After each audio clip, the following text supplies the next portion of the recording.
Hello అండి. ఈ video వచ్చేసి భువనగిరిలో మొన్న భవ్యశ్రీ, వైష్ణవి అని ఇద్దరు పిల్లలు ఫ్యాన్ కూరేసుకొని చనిపోయారు కదండి. సో అక్కడ ఇప్పటి వరకు 4 డేస్ అవుతుంది. ఇప్పటి వరకు ఏం జరిగింది, ఏంటి, వాళ్ళు ఎందుకు ఊరేసుకున్నారు అనే విషయం బయటికి రావట్లేదు. ఎందుకు ఇలా? ఎస్సీ ఎస్టీ అక్కడ హాస్టల్లో ఆ పిల్లలు చదువుకుంటున్నారంట.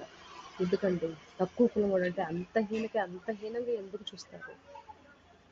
సార్ సీఎం రేవంత్ రెడ్డి గారు కొంచెం ఈ కేసుని తీసుకోండి, కొంచెం తొందరగా ఫాస్ట్గా మూవ్ అప్ అయ్యి అది అసలు ఎందుకు జరిగింది, ఎందుకు ఆ పిల్లలు వేసుకున్నారు ఆ విషయం కొంచెం చూడండి సార్.